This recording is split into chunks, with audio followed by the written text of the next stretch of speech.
আজ আপনাদের দেখাবো একেবারে ঘরোয়া পদ্ধতিতে কিভাবে মাশরুম মশলা রেডি করা যায়। এটা বানাতে বাড়ির সমস্ত রকম উপকরণ দিয়েই কিন্তু রান্নাটা হয়ে যাবে, আপনার রান্নাঘরেই পাওয়া যাবে এমন মশলা দিয়ে। চলুন আজকে বানিয়ে নিই মাশরুম মশলা। তো এখানে আমি 1 প্যাকেট মতো মাশরুম কিনে নিয়ে এসেছি।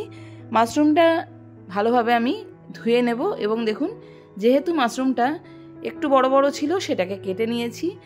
যদি মাশরুমটা মনে করুন মিডিয়াম সাইজ আছে তাহলে 2 পিস করবেন, যদি তার থেকে বড় থাকে সেটাকে 4 পিস করবেন। এবার যে নোংরাটা লেগেছিল দেখুন, ভালোভাবে জল দিয়ে ধুয়ে নিয়েছি। এবার এটাকে চলুন ম্যারিনেট করে নিই।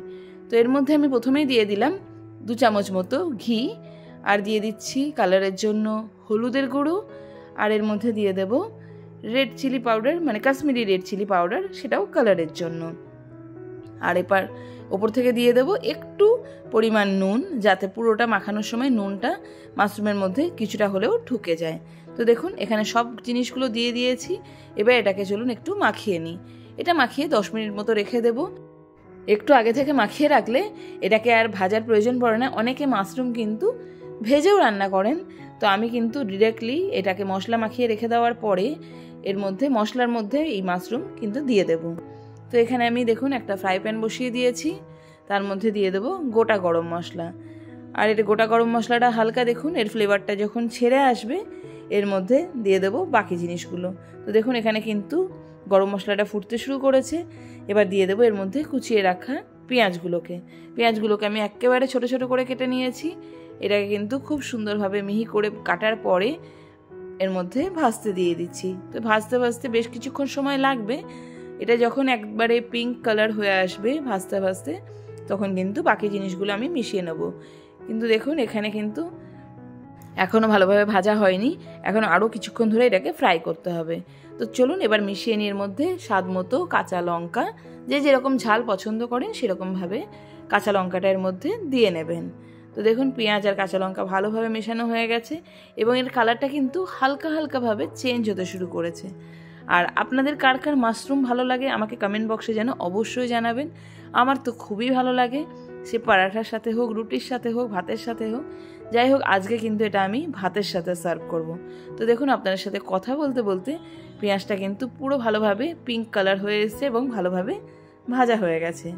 এবার আমি এর মধ্যে অ্যাড করব আদা আর রসুনের পেস্ট।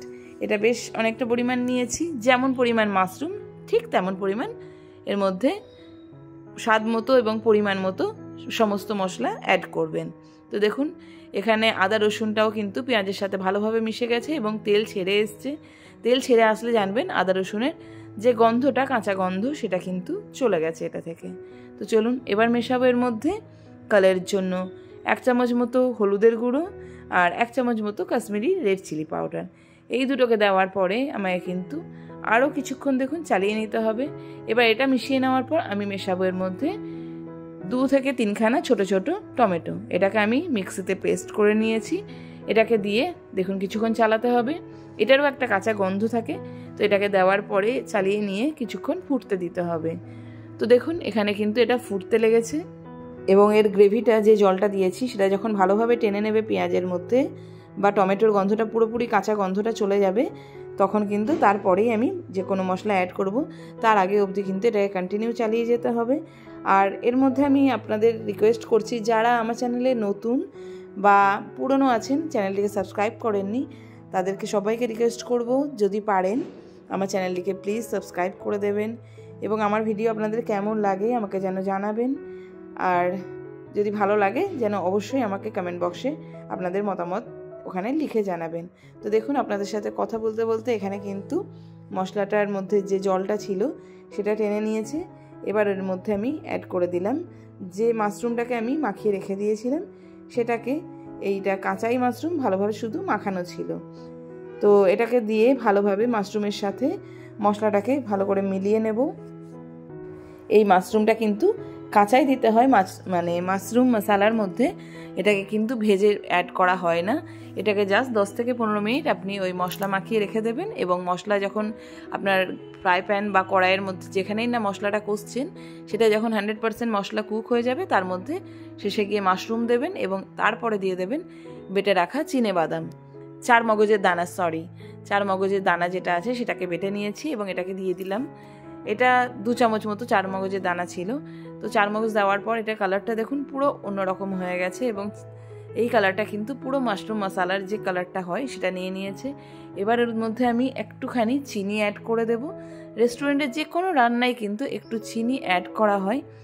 আর নুন তো আগেই দেওয়া আছে স্বাদ মতো, তবে যদি মনে হয় নুনের পরিমাণটা একটু কম আছে এর মধ্যে কিন্তু একটু নুন অ্যাড করতে পারেন।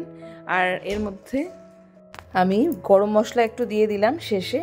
এবার গরম মশলা দিয়ে জাস্ট কিছুক্ষণ আর চালিয়ে নেব, মাত্র 2 থেকে 3 মিনিটের মধ্যে কিন্তু জাস্ট আরেকটুখানি এই জলটা অ্যাবজর্ব হয়ে গেলে আমি কিন্তু এটাকে সার্ভ করে নেব ভাতের সাথে। তো দেখুন এই ভিডিওটা আপনাদের কার কার ভালো লেগেছে আমাকে যেন অবশ্যই জানাবেন কমেন্ট বক্সে। আর এখানে কিন্তু মাশরুমটা দেওয়ার পর মাশরুমটা একটুখানি টিপিয়ে দেখেছি, এটা কিন্তু কুক হয়ে গেছে। আমি এরকম টাইপেরই গ্রেভিটা রেখে দেবো। চলুন এবার সার্ভ করে নিই।